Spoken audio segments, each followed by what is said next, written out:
You're listening to the Lifestylist Podcast, number 115. This is a bootleg broadcast recorded live in Aspen, Colorado, October 27th, 2017, featuring your host, Luke Storey. Happy New Year, everybody. Thank you for joining me on the last episode of 2017. It's been a truly awesome year, and I'm really stoked to deliver one last episode to you before it's over. So this is another bootleg broadcast live recording of a talk I did back in October at Aspen Shakti in my hometown of Aspen, Colorado. Now, this is probably the most intimate and public talk I've ever given. It was a huge act of courage to give the talk in the first place and be as open-hearted as I was, but I found it even more challenging to actually get down to releasing it as a podcast episode. I sat on the recording for like 2 months, not sure if I was ready to publish such a brutally authentic presentation, but then it occurred to me, the number one lesson I learned in the past year was this: the more real, vulnerable, and honest I am, the more deeply people seem to resonate with my message, and the more I'm able to really help people. So I thought, you know what? I'm just going to put it out unedited. I did cut out a little breathing exercise in the beginning because it wasn't really relevant to you, the listener. But other than that, it's raw, uncut, and covers a lot of my sordid past, which I'll tell you about in a minute. But before we jump into that episode, I thought I'd do a little review, a wrap-up of 2017, and set some intentions and goals for 2018.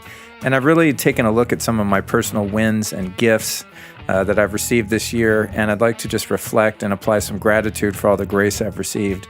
However, if you want to skip this long recap intro, you can jump ahead to about the 20-minute mark and go right into the live talk. So I've been doing a lot of personal inventory about the ways in which I've been stuck and how I plan to evolve in the coming year, and really to use this show as a means by which to do so. But all of that deeper introspection is really covered in the live talk that you're about to listen to. So I'll just go ahead and jump right into the 2017 wrap up. Okay, so as far as the podcast goes, I hit 1 million downloads, and that was a goal that I set in 2016. And thanks to you, we made it even a little bit early. We even cracked the iTunes top 200, ranking it, I think, at the highest at 118, which is pretty epic because we're talking about tens of thousands of podcasts that I'm included with. So that's really huge. And I'm also really stoked to have the Lifestylist podcast finally accepted by Spotify, which is a really great place to listen to podcasts and music. I'm on Spotify all the time, so I was really stoked to be able to have the show broadcast there. And I'm just really so grateful to the audience, and you included, obviously, and to all of my brilliant and gracious guests. I mean, I have just the most profound sense of gratitude for each and every listener, and you most definitely included, whoever you are sitting here listening to this. So my goal for 2018 in terms of the show is to hit 5 million downloads. So I'm at 1 million now. I need to quadruple that this year and get to 2 million by June 2018. What do you think? If you're down to support that, here's what you can do. Keep sharing this show with friends and family. So many of the people that end up being listeners were referred by someone they know. And that's really like the grassroots way that this show has continued to grow, and the message that we're delivering here has continued to spread. So please keep sharing it. I'd also love for you to come join our brand new Facebook group. I was going to do that in 2018, and I got to it a little early. So we have a Facebook group. It's called the Lifestylist Podcast Group, and it is a listener hub where we can all hang out. I even have guests dropping in to answer questions sometimes. I'm going to really be building that group out, doing tons of Q&A, Facebook Lives, and things like that. So definitely find the Lifestylist Podcast on Facebook. And don't forget to follow me on Instagram. I'm doing tons of live feeds and stories. So a lot of the things that I talk about in terms of lifestyle practices and hacks and things like that, I'm actually demonstrating and teaching a lot on Instagram. Now, I'll admit I just screw around a lot on there too and just do really goofy stuff, but you will definitely learn something or be entertained on my Instagram account for sure. And then don't forget to shop at my online store, which is at lukestorey.com/store. That really helps support the mission and support the brands that I find and vet and the ones that I really like to work with. So anything that I've found along the path over the past 21 years that I think is useful in upgrading your life and your health and well-being, I put it in my store. And I just link out to all my favorite stuff, so I don't actually sell anything. But in some cases, I do get a small commission on sales made through the store. So it's a great way to support me and my work and the brands, but it also supports you because if you go through my store, I give you tons of really sick, exclusive discounts. So all three parties win in that scenario. That's at lukestorey.com/store. Now, if you feel like being a super supporter, if you're a rabid fan of the show, one of those people that I get messages from that goes back and listens to every episode from the beginning, and you're really digging this free content, you can go the whole 9 yards and go to lukestorey.com/support and offer a one-time or reoccurring small donation to help support the work here. All right, so that's what we've done this year. It's been a great year with the show. I am so fired up about 2018. I have some ridiculously cool guests booked so far. I have a lot of them already recorded. Next week, I've got Emily Fletcher coming back from Ziva Meditation. That's next Tuesday, January 2nd, our first show of the year, 2018. I'm stoked. And then I've also got Byron Katie coming up, Robin Berzin from Parsley Health, Young Pueblo, Deborah Hannekamp, a.k.a. Mama Medicine. I've got Tim Lawrence describing the Hoffman process, something that was really powerful for me this year, and just tons of other really talented guests. I have a list, literally, I'm not even exaggerating, of 200 people that I'm aiming to get on the show. So you are not going to be disappointed. I'm going to be keeping it real. So 2017 is now over, right? And what a trip it's been. This has been one of the most difficult years of my life. Now, you might not be able to tell on the show because I'm doing my best just to interview people and focus on them and their gifts and what they're bringing to each episode. But man, I have gone through a lot. So it's been one of the most rewarding in every way years that I've ever had, but also really tough. I've learned a lot of painful lessons and had some beautiful moments. So I'm just stoked that this year is coming to an end, and I'm really geared up for the next one. I've learned so much from my guests. I've dealt a lot with some really old stuff, just childhood trauma that have turned into patterns in my adulthood. As I said earlier, I went to the Hoffman process. I did John Wineland's Art of Fearless Intimacy workshop, which was terrifying, but just so beautiful and profound. And I've also just made a lot of progress working on my health. You know, I've discovered some mind-blowing biohacks and supplements that have had a huge impact. I'd say some of my top health discoveries of 2017 would definitely be the AMP coil, which I've talked about quite a bit on the show. It's a biofeedback/PEMF technology. The Juve red light therapy has been just like crushing my hormones. And both of those things, I might add, have really dramatically improved my sleep. Like I sleep like a baby every night. It's amazing. And I've been working on my sleep for a long time. Also discovered the power of medical lasers. Using my Power Medic laser, I'm fixing all sorts of injuries in my joints and tendons and things like that. Boosting my brain with my V-Light red intranasal light therapy. It doesn't help you pronounce the word, but it makes you smarter here. That's been really great. And then in terms of supplementation, the Quicksilver Scientific liposomal supplements, the glutathione and C, and all of the stuff that they offer with a really efficient delivery process has been great. And then my favorite nootropic, Qualia, which I talk about a lot on the show because that stuff just rocks. It's been a really great discovery this year. Also, the Vital Reaction molecular hydrogen tabs. I'm on those things on the daily, all day long. And then my buddy Matt over at MitoLife with his DHA algae oil. My DHA levels are rocking based on my past labs. All my hormones are on point. And then in terms of herbs, I've really been doing a lot of bulk herbs from Longevity Power. And I've talked about them, of course, on the show too. But I'm like mega dosing on Christian Bates's herbs over there, man. The guy's just got absolute integrity and makes some really great stuff. So in terms of the health stuff that I'm working with, those are the things that have really moved the needle this year. And then, there's old stuff like the clear light sauna and ice baths and breathing exercises and a bunch of things like that. But those are kind of the new ones in my life. So I thought I'd share those. And don't forget that a lot of that stuff is also available on my online store. As I said, lukestorey.com/store. So anything I find and discover, I pretty much put it on my store and link out to it if I can.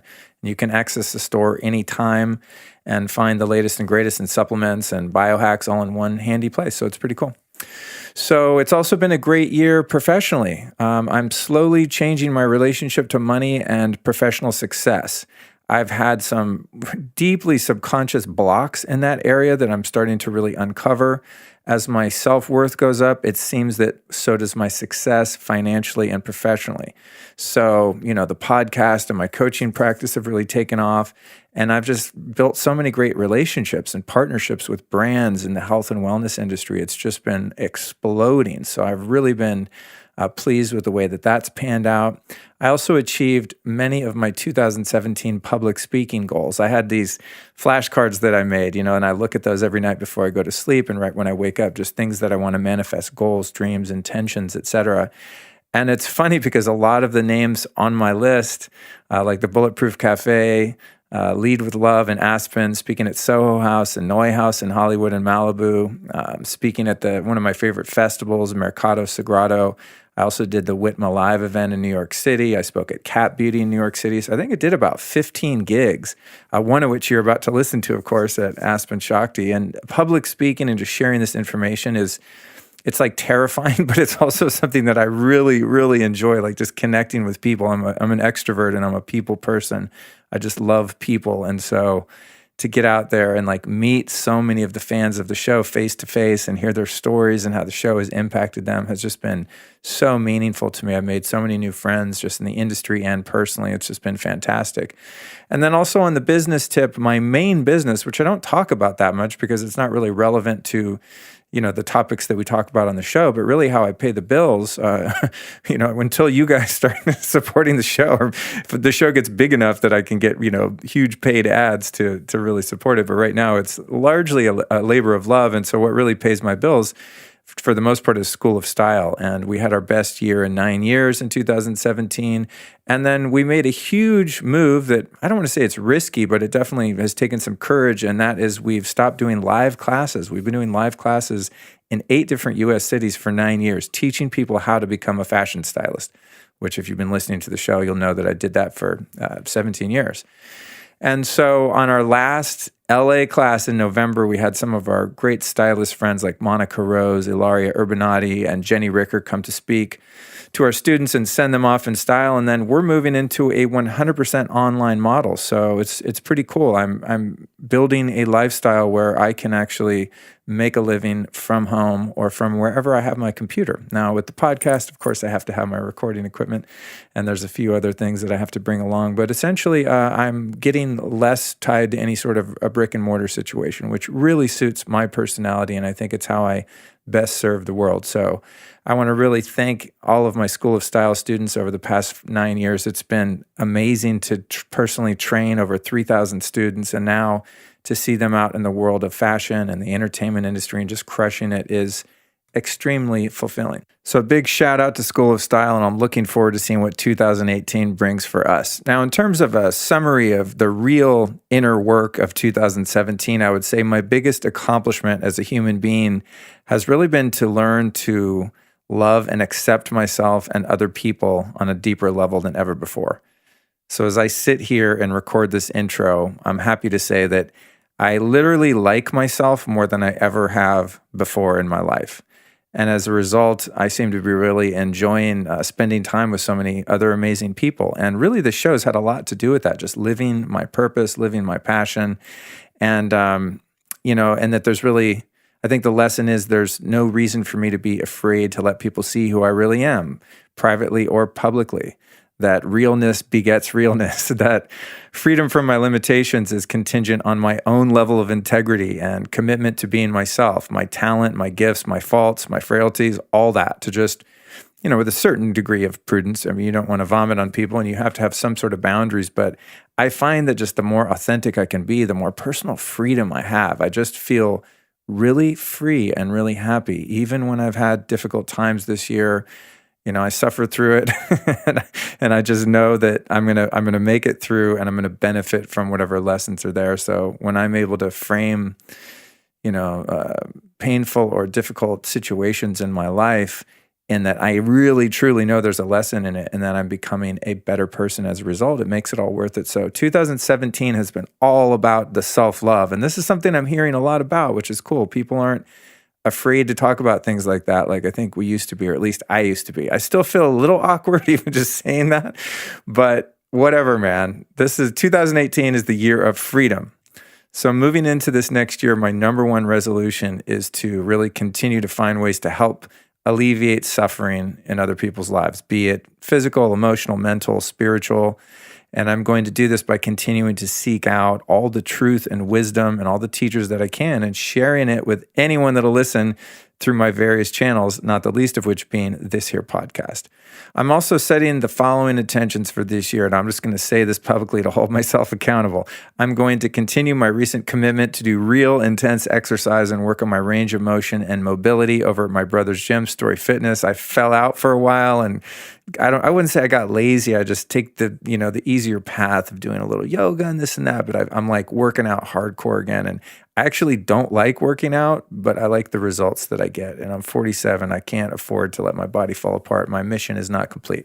So that's number one. Next one is getting out of credit card debt for once and for all. Now, I've had this pebble in my shoe for years of just this lingering credit card debt. And there's just always something more important to spend money on, seemingly. And I've made a lot of progress with that in the past year. And I'm going to absolutely annihilate that within the next few months. Also like to become a homeowner in 2018. Also plan to write, if not also publish my first book.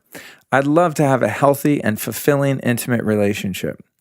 I want to appear on as many podcasts that are suitable and fitting as possible. Now, if you want to help me with this goal and you want to be proactive about it, hit up your favorite podcast host and suggest me as a guest. It's a great way for me to get a foot in. I already have a list of like 60 shows that I want to go on, which I'm actively pursuing now, but the more the merrier. So if you know of a show that you think would be good for me, let them know.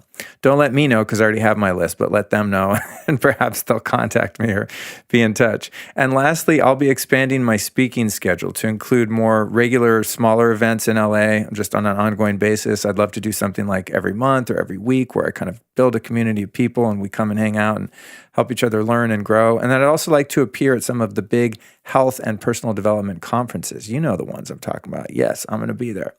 So as you can see, I've got some big plans for the coming year, and this episode is a perfect way to send off the year we're leaving behind. Now, I'm really happy to leave 2017 behind with the most intimate and heartfelt public talk I've ever done. It's a huge step for me in terms of playing big and just giving less F's about getting people's approval, being popular, being liked, and just doing me, unedited and real. So here's a breakdown of what I cover in the talk you're about to listen to back in October in Aspen. I was so sick this whole trip, including this particular night. Like, honestly, I can't believe that I was able to show up there and talk. As it turned out, I think I had the flu or something. I think being sick actually served me because I didn't have enough energy to be insecure or like defend myself from an egoic position. It's like I was just at my wit's end and it took everything I had in me just to sit there and talk for this, hour-long talk or whatever it was. So, but just know, man, I was like sweating and just dying inside. But I think I was able to really, reach a real heartfelt, sincere place with the audience. And it was just a really meaningful talk to me. So that was the first thing. And I also have a rule, which I think I talk about in this particular episode, that I don't cancel gigs. The show must go on. So I don't care how sick I am. I will never miss a public speaking gig, anything like that. It's the thing I have held over from playing in bands. I think you just show up, you just do it no matter what. So the main scope of this, and I would say that the topic here is surrender. And it was such a perfect topic to go into because I had no energy to do anything else. And I had just read The Surrender Experiment by Michael A. Singer on that trip, which really summed up so many experiences in my life. And so I didn't go in with any plan whatsoever, thankfully, because I was so sick.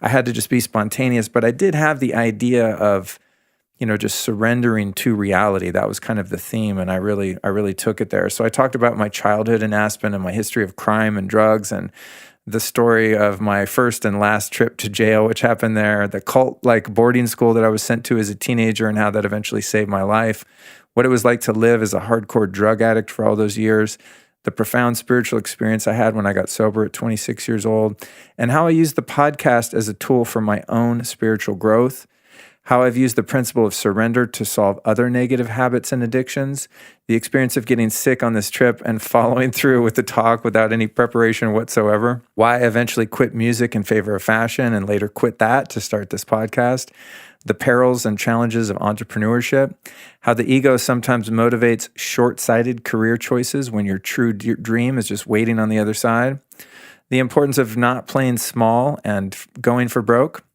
how to avoid negative thoughts and emotions even when things aren't going your way, why peace is more important than being right, how the only way around pain is to go right directly through it, the immense power of surrendered action, the fact that love is the most powerful force in the universe, and the talk is wrapped up with a really fun Q&A session with the audience where I answer questions about the nature of spiritual evolution.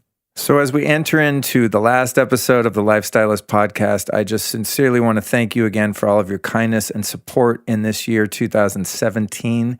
And I want to wish you the happiest of New Year's, and may 2018 be your best year yet. Here I present to you the real me on the topic of living a surrendered life.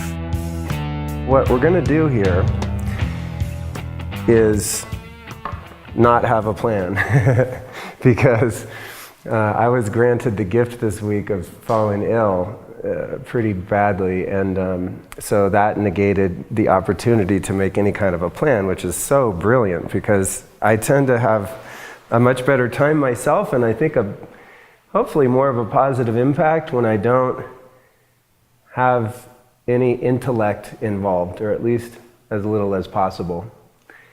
My message is a message of the heart, the language of the heart, and that's what's been most helpful to me in alleviating my suffering as a floundering human on planet Earth, and it's all about heart, and so we're going to mostly just have a spontaneous little talk here, and maybe we'll go for like 40 minutes or something like that, and then do a little Q&A if we have any of that.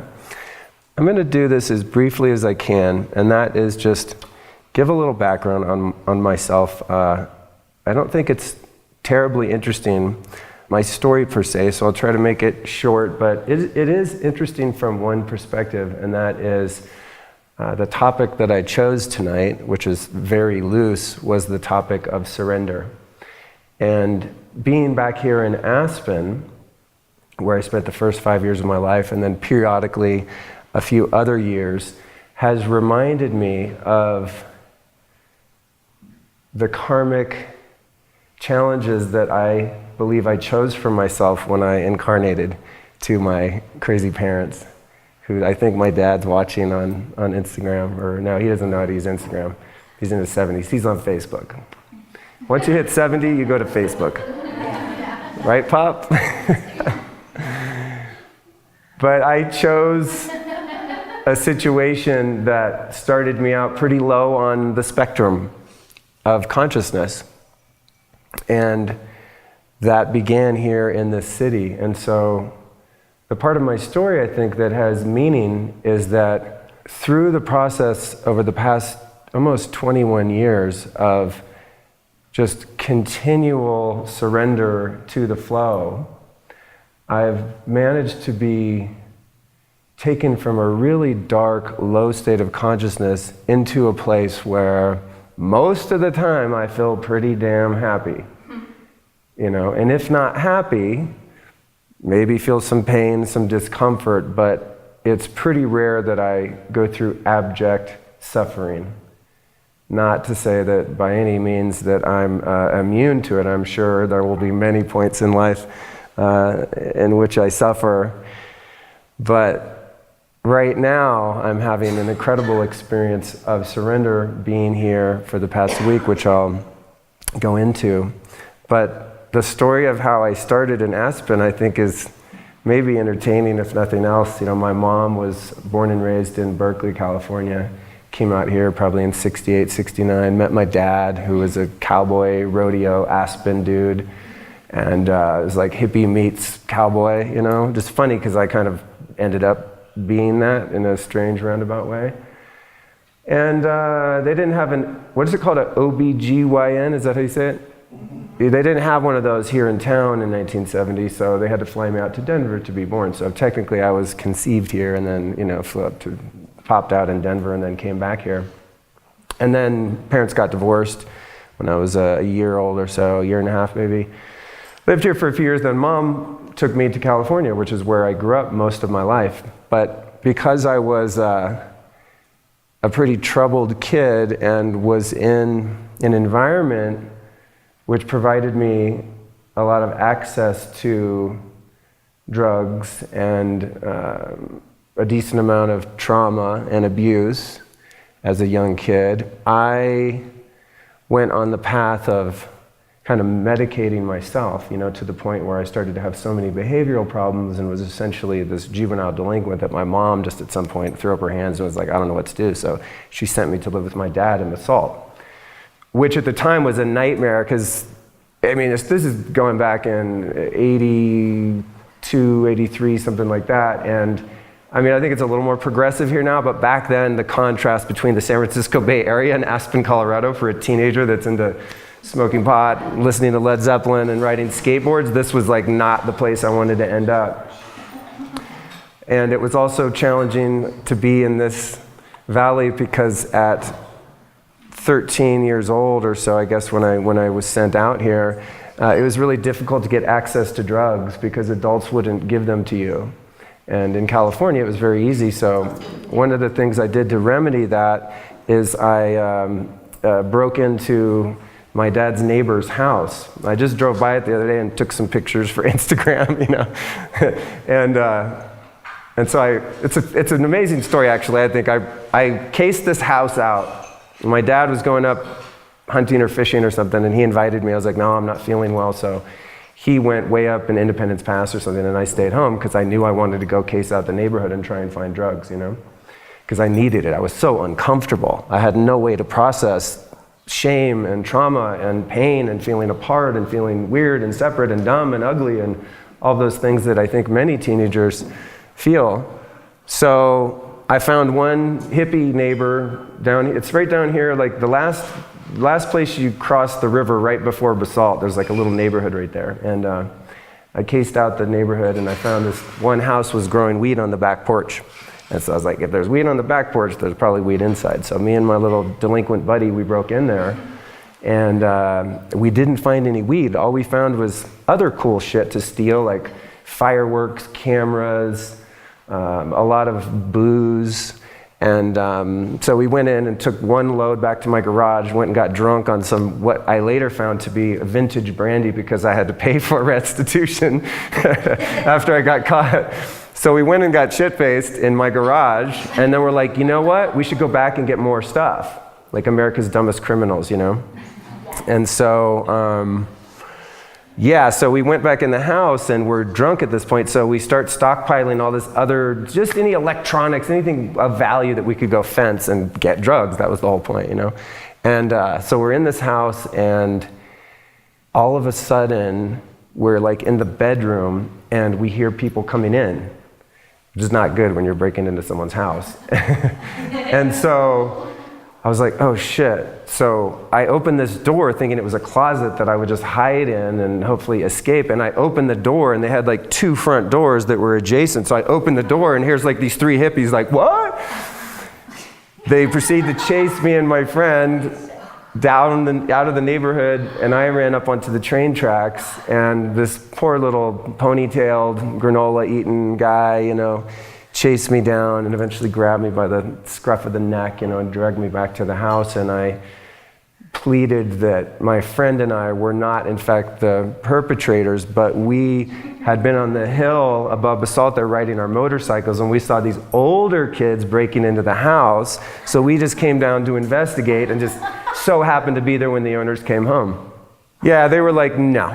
But I was already a pathological liar at that point because I always had to cover my tracks so that I could medicate, like no one's gonna allow a 12-year-old, 13-year-old to use the type of drugs I was using as often as I was. So I was really leading this double life. So anyway, see if I can get to the end of this story. But it's my Aspen story, it's the one that started it all really and the one that ended it all in a sense. And they said, well, that's an interesting story you've got there. We're just gonna call Pitkin County Sheriffs and have them come down here and you can explain your story to them. I was like, shit.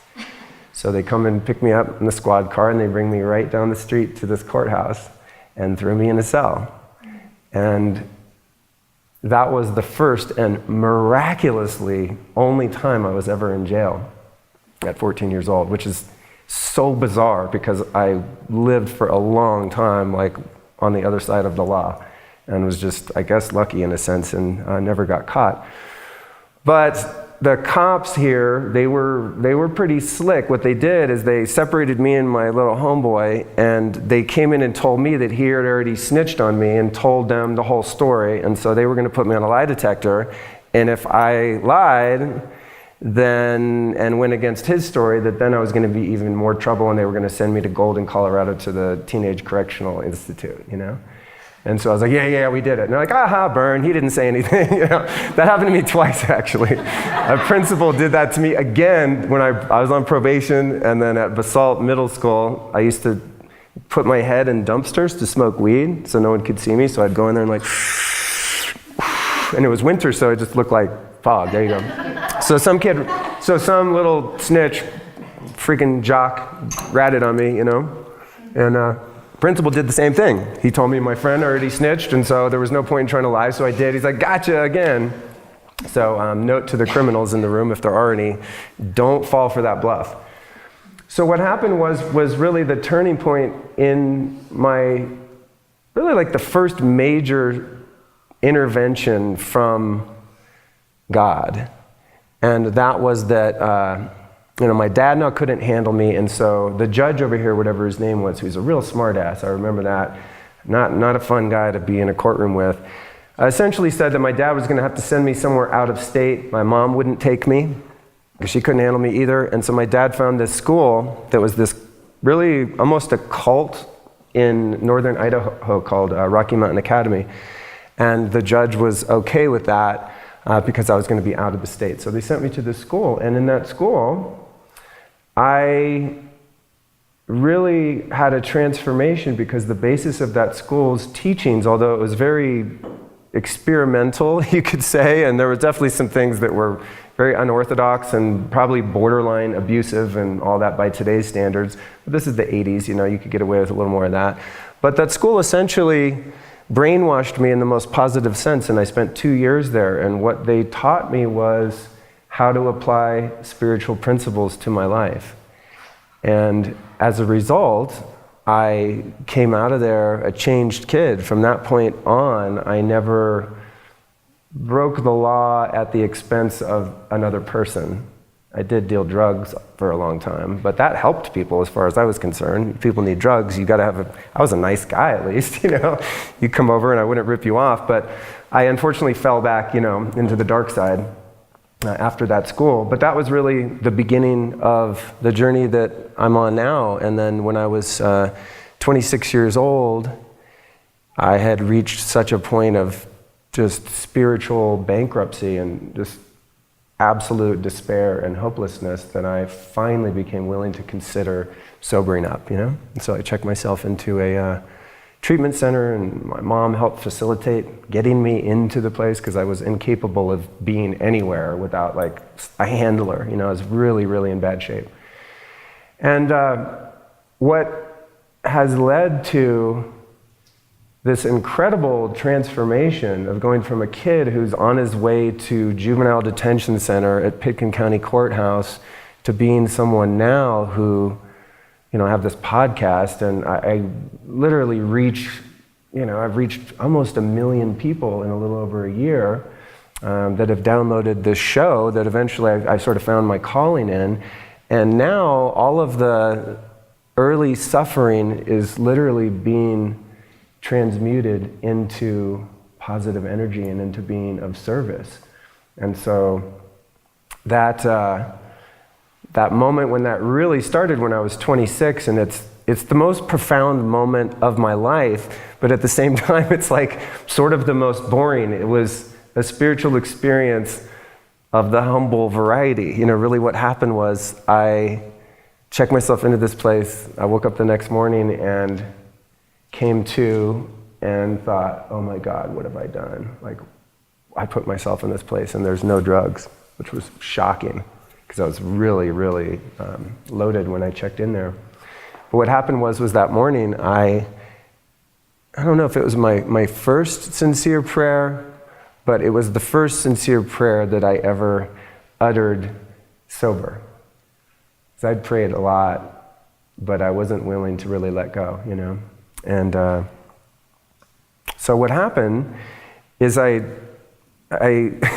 expressed these prayers of desperation that I could be healed, that I could be saved, and be relieved of that bondage. It was really what it was for so many years. I lived like a slave. I was just constantly under the lash of all of my various addictions, and many of them physical, some of them psychological, but the worst ones that you can have, I had, And what happened in that moment is something that I've been unpacking for almost 21 years. That awkward moment when you're broadcasting live on the internet and you cry. See, when I do weird stuff on my podcast, I can edit it out, But I have this immense feeling of gratitude because thankfully I'm always able to remember what it was like to be enslaved, on that level, and that I was granted some sort of mystical reprieve, albeit it was not dramatic. Nothing happened. The room didn't, the curtains didn't blow and white light shone in through the window or anything like that. It's just from that moment until this moment sitting right here as a almost 47-year-old guy, I just have never ever once had any issue in that area whatsoever. It was just poof, gone forever. Based on doing a lot of other work, to follow, of course. But that was the initial enlightening experience for me. And what the time between then and now has been for me is practicing and learning how to apply that depth of surrender to all other problems in my life and all other pain, all other suffering, with that degree of humility and willingness and openness, where it's just like, okay, God, I clearly, based on running on my own resources, I don't know how to do life very well. And this is still the way I feel, and it's not self-deprecating, it's just my own ideas to this day can be so limited in terms of what's possible. And so then ensues years of surrendering other compulsive ways of acting and thinking and feeling, and every sort of life situation, from death to divorce to this week being really, really ill. I came out here early to see my dad, and we spent one day, we went for a great little hike together, and then the next day, which was on Monday, I just got floored, and have been ever since, despite being like what is normally a really healthy person. Because the other thing of what I do is I'm like really, really into health and this practice known as biohacking, which is really optimizing your physical body, So it's been, this week has been a real deepening of that surrender, in that I've been able to practice observing my ideas and preferences and being willing to let them go. My preference would have been that I would be running around jumping in rivers this whole week. I would be going to collect spring water, I'd be going to the hot springs, I'd be running like a wild man in the woods of Colorado. I would have spent quality time with my dad, would have had more time to hang out with Jane, who's been lovely to put me up, and also perhaps would have had some semblance of kind of a plan of what we're going to do here. But the gift is that if I can surrender my opinions and my preferences on those little things in life, the parking ticket, the cold, the didn't get the seat I wanted on the plane, all of that stuff, then what I find through repetition of that surrender and of that acceptance is that I'm also able to surrender to positive, life-changing experiences in my life, which this trip is symbolic of. Because what happened for me, to jump back a little bit and digress, is when I got sober, then I'd been playing music for 5 years or so, and continued to do that for another 10 years. Then I became a fashion stylist in Hollywood, and I dressed rock stars for 17 years. So, you shop for them for their music videos and all that kind of stuff. and then started a fashion school 9 years ago, which has been paying my bills. And everything that I sort of have fallen into in terms of outwardly success has all been using that same process of surrender and just following the next indicated step and fine-tuning my intuition to just have that inner sense that I'm leaning 51% this way, in any decision. It's like really, really having a fine level of discernment in what my gut is telling me, and as a result, what Source is telling me, or God, or whatever word we want to use. And what's really been fascinating is, for the past 20 years, I've surrendered so many of my dreams and my ideas about the way my life is supposed to look. The first many, many years, I was like, I'm destined to be a rock star. Like, I will never be happy until I have albums out, videos out, touring the world, and doing that whole trip. Which obviously, I think the audience here would understand that there's a love of art there, but there's definitely a pretty high degree of ego, because I had such low self-worth that I needed the validation to be like somebody and have a title. I couldn't run around Hollywood being like, I'm a waiter. I'd be like, I'm in a band, Turns out, as I surrendered over the course of a few years, when I really got honest with myself, I discovered that I actually don't like playing in a band. And I did it for 15 years, just beating my head against the wall. I gotta make it. We're gonna get the deal. We're gonna go on tour, and just pushing until finally I just had the revelation, like, why am I doing this? And had to apply the spiritual principle of introspection and self-honesty and self-awareness to see, like, yeah, nothing wrong with music, but there were definitely some motives in there that were of a lower energy. And if I really faced it, that wasn't what I wanted to do. And so through that surrender, ended up essentially becoming like a shoe shine boy for the musicians that did make it, which was beautiful and humbling at the same time, because I got to be of service to so many talented artists who had the true ambition and talent that took them to the places that I had always wanted to go. And in so doing that for a number of years, then and applying the principle of surrender. And just to clarify, when I see surrender, it's just having an open enough mind where I'm always willing to let go of my preconceived ideas about the way things should or shouldn't be. And so as I became willing to let go of the idea that I would be happy if I was a rock star, and then falling into that career, did that for a number of years, and then through another process of surrender, had an entrepreneurial idea that was going to stretch my comfort zone. And I didn't know how to start a business. I dropped out of high school. I got horrible grades. I don't have any education to speak of. I spent, my teens and 20s like running around the streets of Hollywood with homeless people and crackheads and prostitutes. Like, I was not, like a startup entrepreneur CEO kid at all. But as I continued to seek out the will of the unseen hand, that vast, ineffable source of intelligence, then I was guided to start this business. And as a result of that, have been able to really serve another generation of kids that really want a career in fashion. I've been doing that for 9 years. And sort of passing the torch. And then through that process of surrender and the willingness to use that experience as a tool for spiritual growth, just making the mistakes that one makes owning a business. If any of you own a business, it's not easy. Looks really sexy from the outside. Everyone's like, I could do that. And then you try to do it, and it's like, oh yeah, it's kind of hard.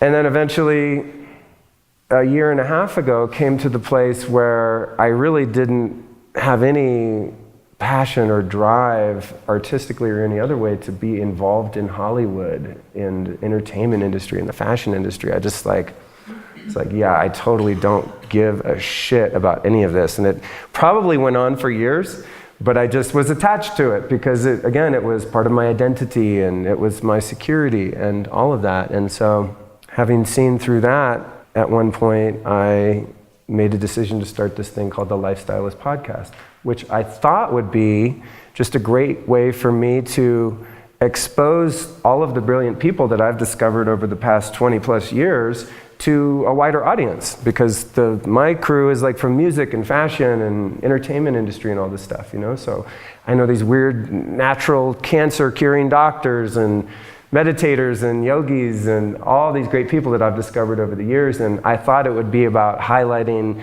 them, but what it's turned into is the most profound spiritual tool for growth for myself, because I've had to face like so many self-imposed limitations and to really, really put myself out there in an authentic, vulnerable way, because I just think that's the only way you can really have a positive impact. So once I started to do that, what I found was it's like when I interview these fantastic, brilliant people, it's not even about them, it's about me being seen, in a sense, and accepting myself and being a student, and then eventually kind of coming full circle now, which brings me back to being here with you guys. And I don't know the right word to use, but after having really positioned myself as a student of spirituality and meditation and crazy health stuff and all the stuff I've been into, it's suddenly occurring to me that other people seem to think that I know some stuff and they want to hear about it, So it's like another level of surrender, rather than to play small and have false humility and be like, oh no, not me. It's, it's about these people that I interview. I'm not the expert. I'm not the teacher. And, I could probably have gotten away with that for a while, but then I get emails from people like Jane and her crew here that say, wow, you have some really cool stuff to say and we'd love to share it with our community here. Which to me, Mr. Really working on low self-worth, is like, me? Why the hell do you want me to talk? Shouldn't I bring someone in and interview them, So it's another level of letting go of thinking small, letting go of my expectations about what the next phase of the journey is and what this thing looks like for myself.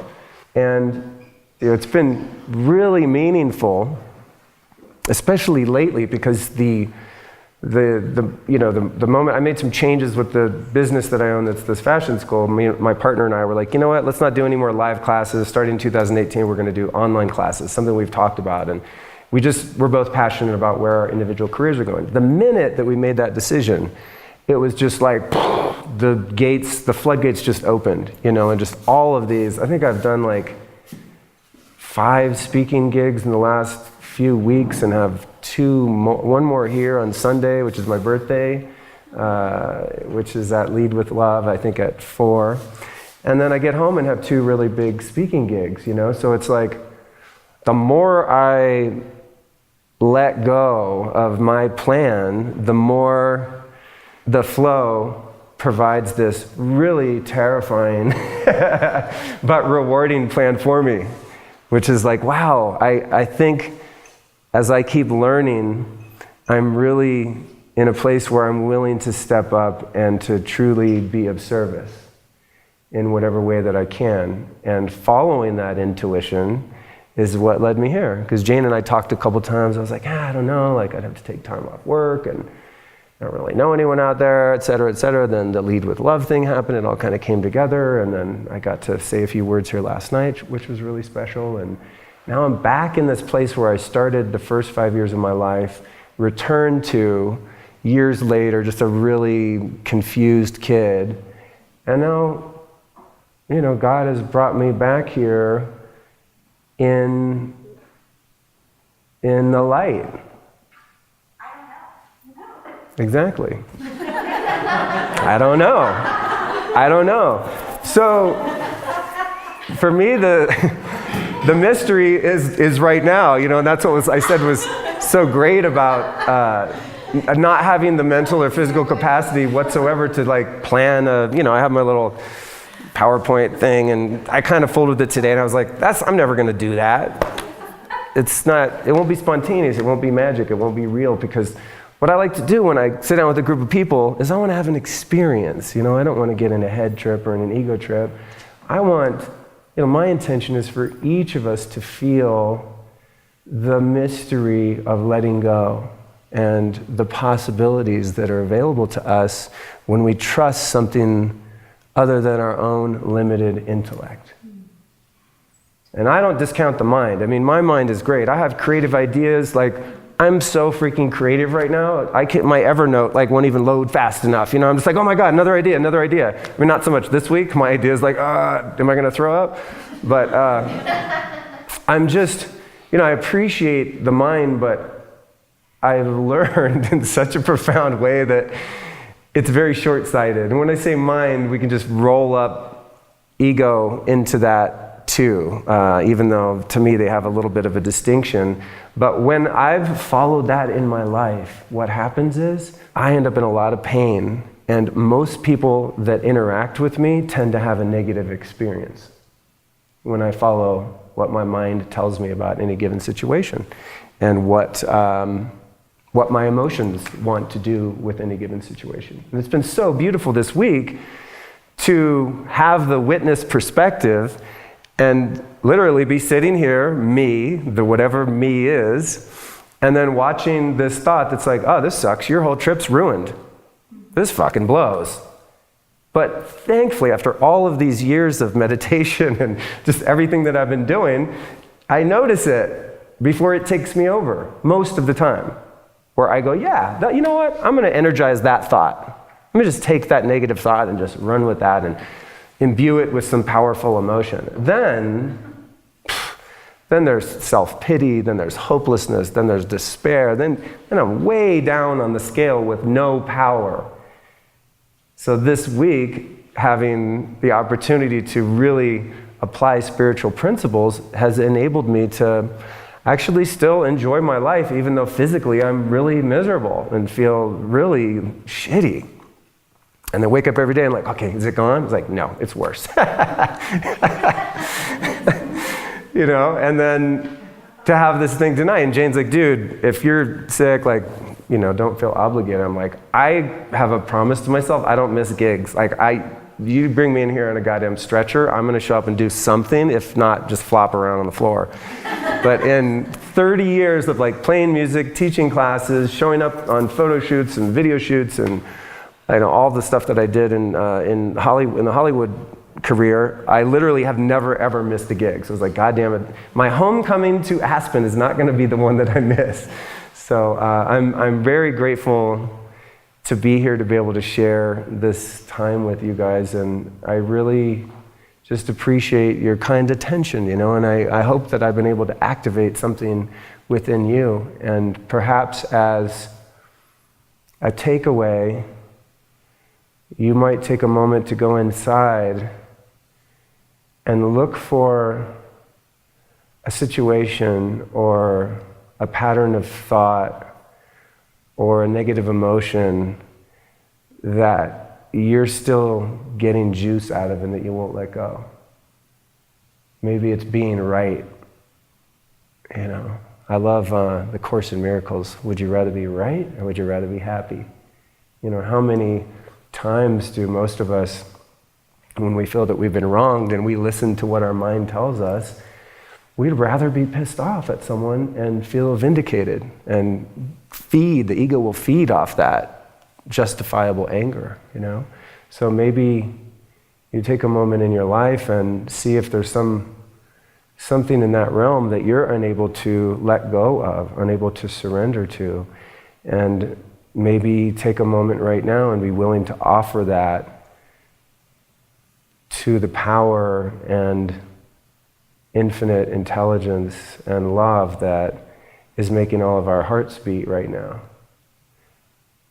Because that thing can fix everything, And that's the mission of my life, is to share that message and to continue to fine-tune my ability to do that, not as a mental construct, but literally as a way of life. Just let go, let go, let go, let go. And what's crazy is, I'm not in the penitentiary right now. That's where I was supposed to go. At best, I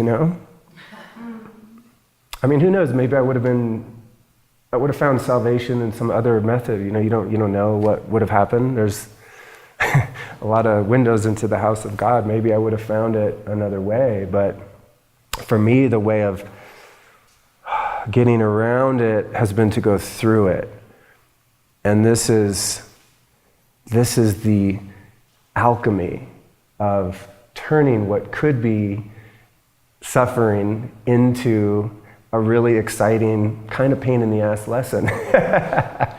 You know, I had an experience, and I'll wrap it up here, and we'll do the conversation if you guys have anything to add or questions.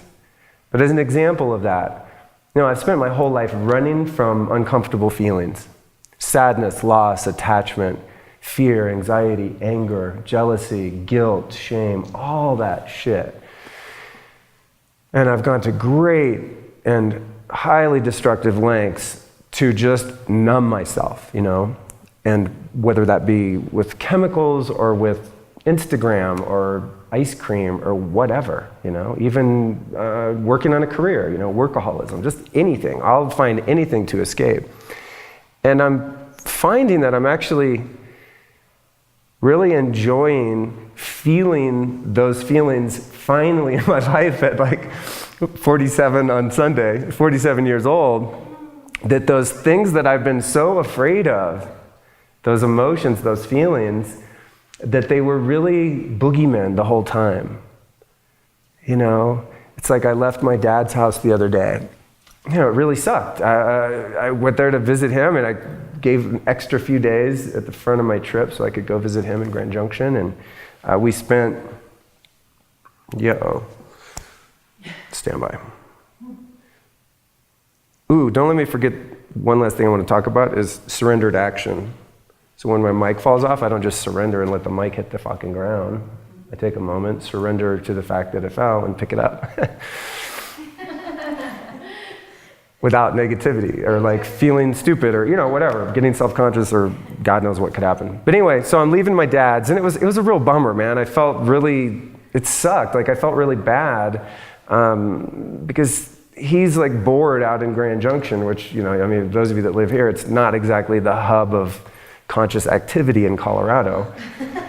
You know, no offense, but it's just true. The place is whack. And so my dad's kind of bored there. I mean, he's got a lovely wife, and they have a great relationship, and it's very homey, and they have their thing going on. But I know he's really excited when I come visit. I'm his first son, and like, you know, we share so much on the path. God, it's so special. But the first couple of days I was there, when I felt okay, we meditated together, like the first 3 nights, you know, 6 o'clock. I was like, dude, it's meditation time. We both learned Vedic meditation from the same teacher in LA. Jeff Kober, who's a fantastic guy. I interviewed him recently on my podcast. He's also an actor on shows like The Walking Dead and stuff. But anyway, so me and my dad have this practice. We got that little quality time, and then those other few days, I just was like in bed all day, and it's like, yo, don't talk to me. I'm not having it. I got nothing, you know. And then when I went to say goodbye, I just had that sense of loss, and I could feel all of those times as a kid getting dropped off at the Aspen airport, you know, and getting sent back to my mom's, and, you know, a lifetime of surrendering that attachment. But because I don't want to keep feeling that, as I pulled out of the driveway, I felt it coming on like I do now, and I was like, yes, fucking bring it on, let's go. All of it, all of that sadness, all of that longing, all of that sense of impermanence, and the heartbreaking reality that the time here is so short, and the time with Dad is so short. And rather than turning on the radio or a podcast or chocolate or whatever, I was just like, no. And I just drove slowly, and I just cried. And it was about 90 seconds later, and I was like, going to Basalt. Like, cool, problem solved. I spent my whole life avoiding feelings like that. And as a result, largely missed out on a very rich experience of life. You know, to be able to really have the human experience of, in the moment, surrendering those attachments, which with my dad are deep, because in the first, 35 years of my life, I'd say, we really didn't have a relationship, you know? He was a tough customer when I was a kid, you know? We were definitely like not on the same page. So now savoring those moments and allowing the sometimes sadness of the impermanence of that relationship, and the sadness of losing that attachment so many times, and God knows how many lifetimes we've been trudging together in whatever form we were in. I mean, that's kind of the way it feels to me. So, in closing, God, I swear, every time I talk, I was like, yeah, I'll go like 15 minutes, and I'm just, that's it. But sometimes inspiration hits, I feel you guys in the room, I feel your heart, and so it's been, more stuff has come out, but I'd like to just close this part of the evening by expressing my gratitude and inviting you again to practice those minute, incremental moments of letting go and surrender. Letting go of what opinions your mind has about a situation. That's where the freedom is. It's so crazy. Life is literally not what happens to me. It's all the thoughts that I have about it. It's not the feelings that I experience. It's what I think about those feelings and whether or not I argue with them. My whole life, I had a war with reality. I just constantly complained about everything that is, however it is.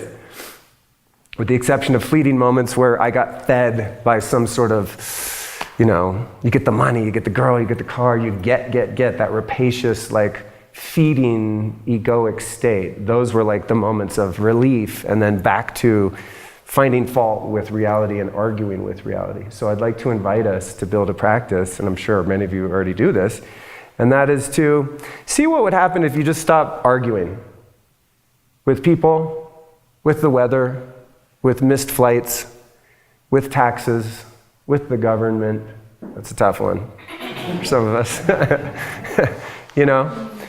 And that's not to say that you become passive and inactive and that you don't have the ability to affect change. What I'd like to propose is that true change, whether it be internally or change that's expressed in our lives, actually has to come from a true source of power rather than force. And there's no power more powerful than the power of love. And to me, surrender is sinking into love, not of a person per se, but love of what is in any given moment. It's like, can I love showing up to this place being sick and having no clue what I'm even going to say, and if you guys are even going to like it, and what all that? Yeah, I love all this. I love you guys. I love the space. I love my imperfections and frailties. I love it all, and I'm surrendering to that more and more. And as a result, I'm really making profound changes in my own life and evolving very quickly. And I think, based on feedback, also helping some other people to do that as well. So thank you guys so much for your kind attention here tonight. I appreciate it. Thank you. So much better to not have a plan. Are you open to questions? Yeah, that's what we're going to do. Yeah, lay it on me. What do you got? I see. Okay, I see what you're saying. So if you haven't been driven to a spiritual awakening from abject pain and suffering, and you're just someone who has a decent life, but you have a yearning to have more of an experience in those realms, how do you activate the disciplines and all of that when you haven't been chased in there by the devil? Is that more closer? Okay, cool. And also I wanted to add, I did my college internship at the school that you went to. No way. Yes. At Rocky Mountain Academy? Yes. Get out of here. And No one's ever even heard of that place. yeah, exactly. Oh my God, yeah.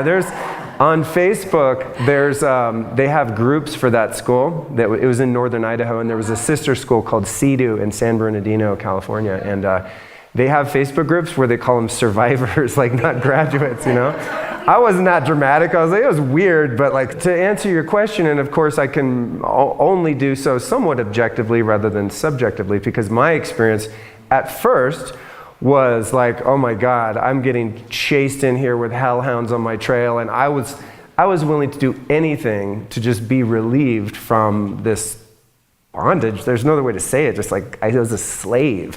And when I realized I couldn't free myself, I was all in. I mean, if you would have told me to become a Hare Krishna like change my sexual preference. Like, I don't give a shit. Like, I would have done, well, maybe not that. I don't know if you can do that at will, but I'm like, whatever's the most extreme thing you would have asked me to do, I was all in, you know. But then over the years, as is the case with spiritual seekers and finders, that the ego reasserts itself, and the ego will even come back in and like show up as the spiritual guy, you know. So it's not like it's one way or the other, and you either have to be driven here by pain or else you're not going to make it. To me, it's a matter of finding your pain, because you have some. It just might not be a junkie locked up in jail, you know. To access the pain, maybe go a whole day and see if you can stop thinking. You know, if you want to know if you're addicted to something, we're all addicted to thinking. We're all powerless over thoughts, and a lot of them are negative and hurtful to ourselves and to other people. So it's about raising the bottom to meet yourself. Because my bottom's down here, maybe your bottom's here, but you can still find your bottom right here. You know, your bottom is whatever areas in which you find yourself powerless and unable to affect positive change. You know, whatever your pain point is. But I personally find it fascinating, because a lot of people I interview on my show, they don't have like a hero's journey, whole like war story thing. They're just like, yeah, I've always been pretty happy, and I thought I'd just check out meditation and yoga, and now here I am. I'm like, you're weird. Why would you ever...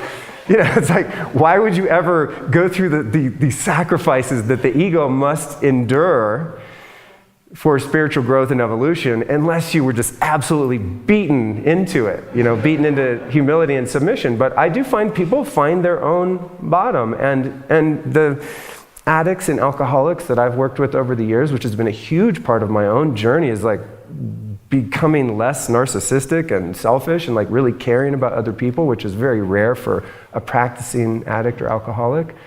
I've seen them come in at all different levels, and it's just a matter of like finding your own bottom and working up from there. We don't all have to like lose our life in order to find one. Your bottom doesn't, you don't find your bottom finds you. There's a great book called Monkey Traps. We're all addicted to control. Yeah. And that's why we all need this, in my opinion. Mm-hmm. I have a question. So I'm a doctor. If you need an antibiotic, just Oh my God! I almost caved in Grand Junction. I was driving to the urgent care clinic, and then I called another health nut of mine back home. I was like, bro, I'm caving. Like, it's been 3 days. I'm going to get antibiotics. Like, no, bro, don't do it. You're gonna wreck your gut biome. It's not worth it. It's probably a virus and not bacteria. So I literally went to the health food store and got more goddamn garlic. Just didn't do anything. But yeah. Anyway, what was your question? I totally agree with everything you say. So what do you do? You know, so the question is, if you're someone who's highly analytical, more left brain, proactive, you know, take care of yourself, pull yourself up by your bootstraps kind of person, how does one explore the spiritual realm? Is that it, kind of? Kind of, yeah. Okay. So what I've observed... I feel I'm spiritual, but how do you Right. really get there? And so you're having a hard time meditating and all this kind of stuff. What I've found, and it's almost like a cruel trick of the universe, is that people with really high IQs that are highly intellectual and highly intelligent, I've observed, and this might not be true, but from my perspective, have a much harder time embracing spirituality, because there's so much of it is in the non-linear domain. Like, you can't explain scientifically God, love. You know, it's, how do you quantify when a puppy runs in the room wagging its tail and that feeling you get? There's no scientific evidence of that. You just know that feels good. Someone that's highly intellectual, you ask them that question, they're like, well, I'm probably getting a release of oxytocin and you know, they just get all, I'm like, no, just pet the dog, feel the dog. You don't need to know how it works, just accept that it works, you know? And I don't think I'm dumb, I'm not being self-deprecating, but I'm not highly analytical and intellectual. I'm very much a feeling-based person. That's why sometimes I tear up, and I'm just like, I'm all heart. I'm very intuitive and spontaneous and feeling, and very in touch with my feminine energy. And, also masculine energy too. I'm finding more balance there. So I've never had any problem over-analyzing this stuff or trying to meditate and be like, oh God, this sucks, I can't stop thinking. You know, it's like I just go, well, whatever I've done in my life totally hasn't worked. Let's just do the math. Luke, your plan sucks. When you follow what seems to be God's plan or the wisdom of the ages or the teachers, then shit goes pretty well for you. You know, it's just like a very common sense approach. But what I would invite you to do in terms of meditation is to get trained, like legitimately get a practice from someone who's a really good teacher. I am a proponent of Vedic meditation, which is a similar lineage to TM, Transcendental Meditation. I find that to be really easy because the whole teaching in that method of meditation is that the point is not to stop thinking. And that if you try to stop thinking, you'll just drive yourself crazy because that's what the brain is designed to do. And so in Vedic meditation, which is a mantra-based meditation, the only goal when you sit is to very gently, with the least amount of exertion possible, just gently go back to your mantra. And in some other traditions, that could be the breath. I find the mantra to be very useful, but I had to get trained. You know, I spent 4 days studying with my teacher, and he explained exactly how to do it. It's 20 minutes, twice a day. Here's what you do. If your mind wanders, great. Mind's wandering. That's what the mind does. Go back to the mantra. So I find people that, you know, you even framed meditation as like, it sucks or it's difficult or, you know, there was some negative connotation to it. Boring, yeah. So first you got to reframe, well, you don't have to do anything, but my suggestion would be to reframe one's opinions about such things and come at all of this with a truly open mind. An open mind meaning not only being receptive to new ideas, but also being totally willing to open the gates of my own consciousness and allow old ideas, such as meditation is boring, to exit.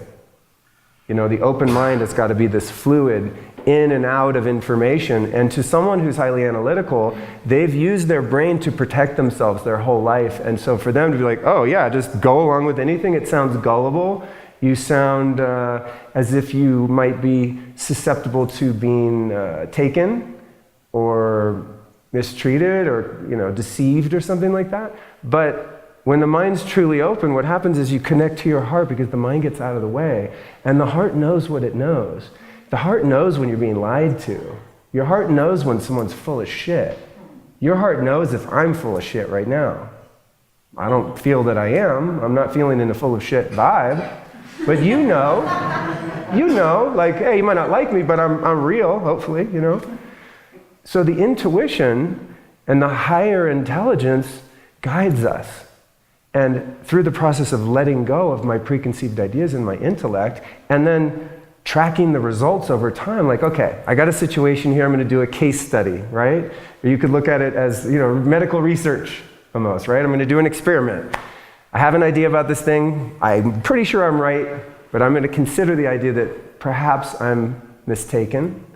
And I'm going to let go of my opinion about it and just see where my heart takes me.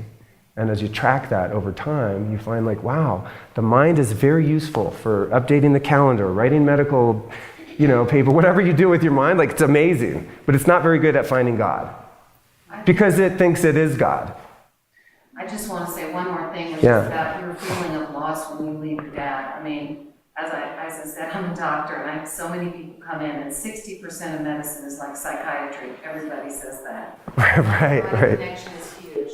But when people are grieving or have loss, I really encourage them just to let those feelings of loss or hurt just run over them, because your feelings can't really hurt you.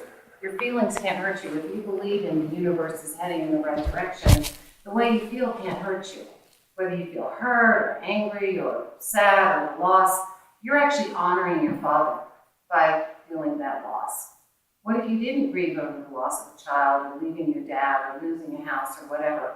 That would be dishonoring your feelings. And when you repress or suppress your feelings, you can only become sick with anxiety, depression. Absolutely. Yeah, it's whack-a-mole. You know, it's like, you know, plugging leaks. It's going to come out in one way or another. Control over your feelings. Yeah. And as someone who spent the majority of my early life being in control of everything all the time, it's something I have to work on continually, is like observing when I'm having the propensity to control, especially a feeling, because then it's going to come out in binging on Netflix or doing some sort of neurotic or self-destructive behavior. Even though my self-destructive behaviors are pretty tame these days, they're still a distraction, you know? And you know what it is too? It's also that, like, refusing to experience the uncomfortable feelings. It's almost like what psych meds do with some people, and this was my experience, is that you cut off the lower states of feeling and emotion, but because you're constantly cutting them off, you're also not able to experience the bliss and the elation and the ecstasy of unconditional love, or, you know, a gift from the universe, or a gift from God, or a real heartfelt intimate connection with another human being. It's like if you numb out the bad stuff, you're numbing out everything. So yeah, I agree. Thank you for the input. Can I ask a question? Yeah. Sort of a night conversation. For microphone purposes, so what I'm hearing in summary is, as we each in our own subjective experience go through our own process of awakening, how might we be able to, through leadership and through community, whatever, however big or small that is in terms of its scope and reach, how are we able to transmit our own experience to other people to help them have a similar experience? Like, so we can leave here with something that's like lit up. Yeah. It doesn't be awakening, like evolution. It could be those things. Well, you know what's crazy from my perspective is that I'm getting a,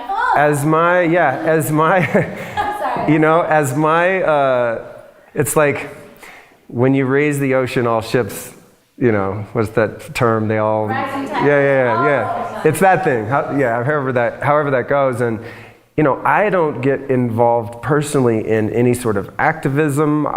It's not my thing to go out and change the world because I have some degree of awareness that the world that I see doesn't even really exist, that it's really a projection of my opinion about the way things ought to be. We were talking about a little bit about politics the other night from that perspective. It's like, how do I know?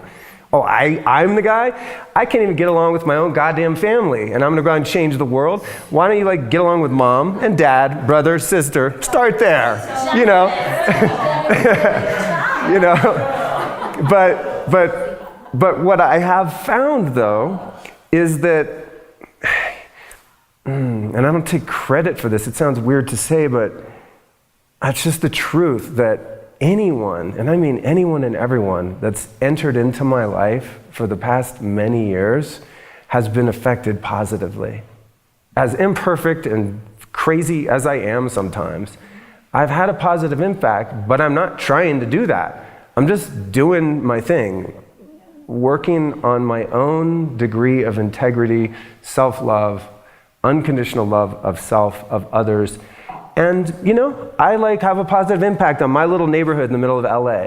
You know, when I go in the gas station, I try, you know, I do my best. I look the person in the eyes and I really send them love and I acknowledge them. Like, that's good. I don't need to go join a protest line or anything. This is just me. No, I'm agreeing with you. So now the person at the gas station or at Whole Foods, where I just said a sincere, man, thank you so much for your help. You know, have a great day. And I really acknowledge that person instead of just seeing them as some utility service person.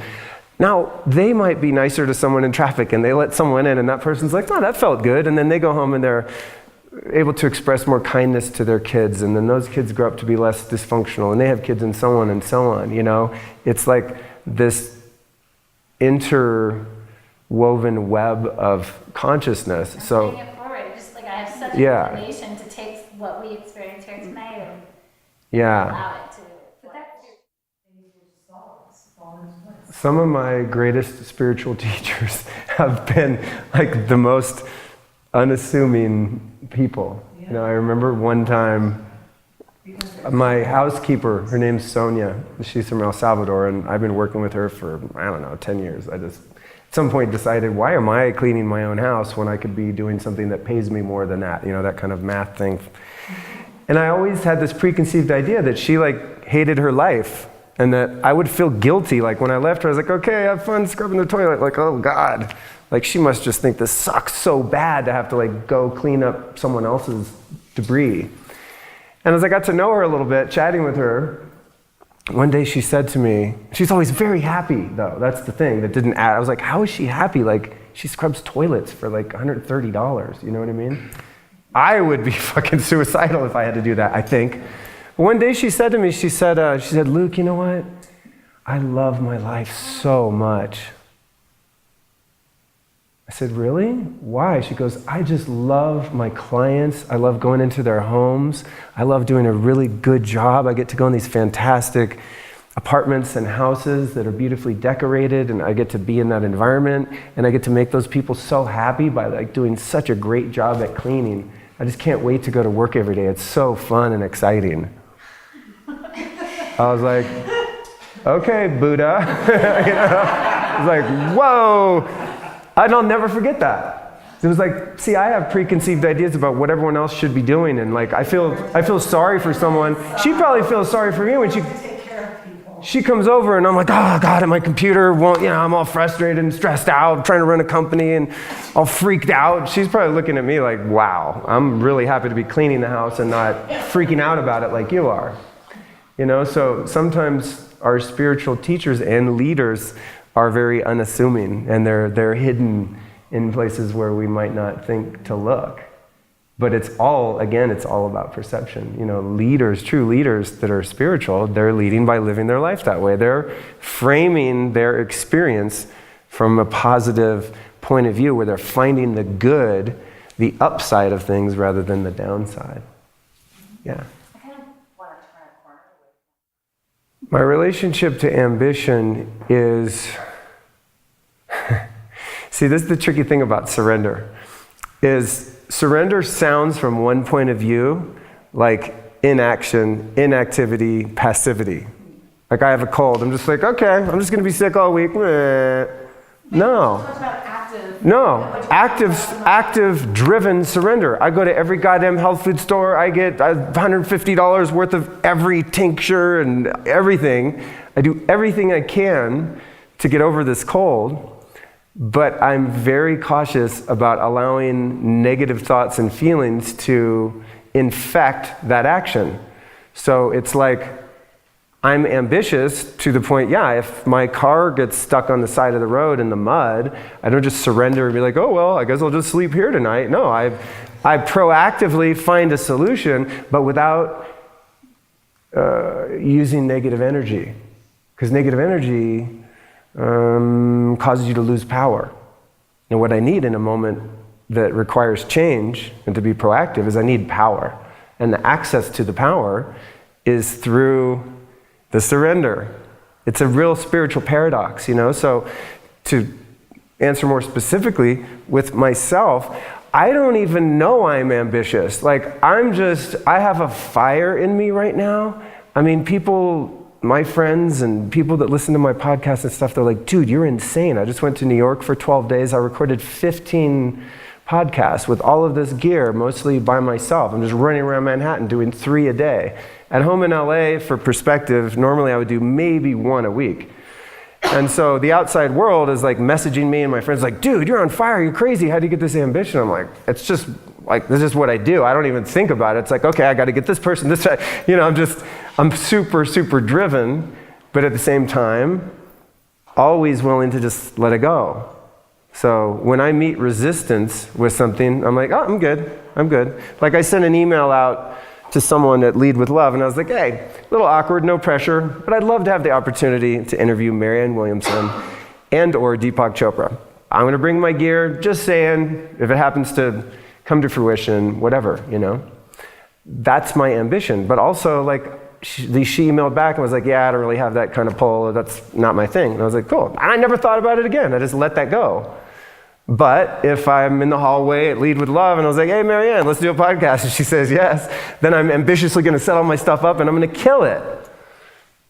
If that's what's meant to happen. It's like trusting the unseen hand. There's a difference between, for me, believing in God as a concept, right, and trusting in God. Believing that there's something that makes that acorn become the oak tree. Okay, like intellectually I can get that. But there's a huge leap between believing that as a probability and me turning my entire life and future and destiny over to whatever that intelligence and that power is that grows that tree. I want that thing that grows the acorn to also grow me. And that unseen hand gives me the power and the ambition when I feel like I'm on a mission. And you said it, is that when you finally tap into, and this is, I'm 46, I think I just found this, when you tap into like what you're meant to do, There's no conflict. it's like I'm unstoppable until I start getting no's. And it's also the Jim Carrey thing, the what is it, Yes Man? Remember that movie? Or whatever it's called? Like, that's literally my life. Jane's like, come out. I'm like, yes. Wait, what am I doing? I can't go to Aspen? What? Who's going to pay for it, It's like, yes, yes, yes, yes, yes, yes, yes. Until I get a feeling that's like, I'm not vibing this, So it's like surrendered action, surrendered ambition. The goal for me, in terms of getting things done and having a business and making money and all that stuff, is the intention behind what I'm doing has got to be to serve the highest good, which is hard for the ego to get on board with, because on its face value, it seems like, well, if I'm surrendering to the highest good, then I'm left out of that. Like, I want the highest good for my ass. Like, how do I get what I want? That's what the ego operates from, right? But in having the intention of serving the highest good for everyone and everything, by its very nature, includes me in that. So I might have an idea that I want to spend 4 quality days with my dad. Well, that didn't serve the highest good, obviously, because that's not what happened. There were other lessons that I needed to learn, like how to surrender with being really uncomfortable, even deeper. And maybe, who knows, maybe all that happened so that I could come here tonight and be unplanned and unedited and maybe deliver more value than if I would have been feeling great all week and like, I'm going to come in and nail it, It's like, I have no idea what's going to happen. I might just roll over and fall asleep and you guys have a party. Does that make sense? Yeah. The ambition that we each have comes from our Creator. And it's a matter of trusting the universe, trusting that unseen hand to find what my calling is. How can I be of most service? And to some people, that's going to the Philippines and like feeding kids rice. Like that's one path. But there's also the path of owning a movie studio or, being Aspen's biggest real estate mogul. It's like there's no specific role that is more spiritually ambitious than another, because the intention behind it being to serve and to serve the highest good makes every path the most spiritual. So let's give ourselves a hand for being here and having a wonderful time together. Yeah.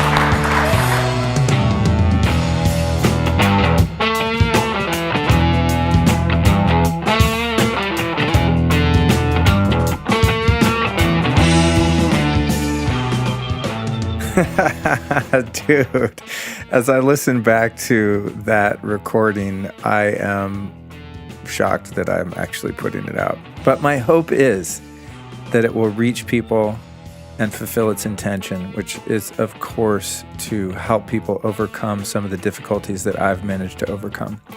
And as an exercise in just celebrating a fantastically challenging and also rewarding year. So I sincerely, most sincerely want to thank you for joining me on this final episode, the end of the year. Happy New Year's Eve. I hope if you're hearing this on the day that you're doing something amazing tonight. I know where I'll be on this night. I'll be doing yoga with my teacher Tej and Guru Jagat out at the annual Kundalini extravaganza in Santa Monica, California. I'll probably see some of you there actually. But no, in all seriousness, just thank you so much for supporting the show. And I'm going to give you some rapid fire plugs here as we leave. I want to thank you for joining me this year, and I want to continue to have you join me in 2018. But I also want to really elicit some of your support. And I'm going to show no shame in doing that, because I worked my ass off this year to produce the highest quality show humanly possible. I know I haven't done it perfectly. I've made a lot of mistakes along the way, but I feel really good about the value that I've been able to add. So if you want to support, here are a number of things that you can do. Do whatever feels comfortable, or if what feels comfortable to you is doing not a goddamn thing, then do that and just keep listening for your own benefit. But if you want to go the extra mile and really pitch in and help support the show, here's a few things you can do. Keep sharing this show with friends and family. You can text it to them, email it to them, share episodes on Facebook, share episodes on Instagram. The iTunes app, the podcast app, has made it really easy to share specific episodes now. You can click around on there until you get to share. You can copy the link. You can post it all over. It's really easy to do, and it's one of the best ways you can support the show. Now, here's something for your own benefit. As I said earlier, I've started a Facebook group just for you, listener. That's right, whoever you are out there. I can't see your face, but I know you exist because you're hearing my voice and you're tuning into the show every week. Now you can jump over to the Lifestylist Podcast private group on Facebook. So go to facebook.com/groups/the Lifestylist Podcast, or just tune into Facebook and enter the Lifestylist Podcast, and you'll find that group and ask to join, and I will let you in, and we will have a grand old time. And if you have questions, a lot of people, post to my various Facebook pages and send me direct messages on Instagram or comment on Instagram posts and things like that. And I'm starting to direct everyone over to the Facebook group because I'm not trying to be a big shot here, but I really don't have time to answer all the questions as, the show gains popularity and whatnot. I only have so many hours in the day, so I'm directing everyone to the Facebook group so that when you have questions and I take the time to answer them, that everyone can see the question and the answer, not just you and me. You know what I'm saying? Share the wealth. So join the Facebook group. It's free. It's awesome. Really valuable content happening over there.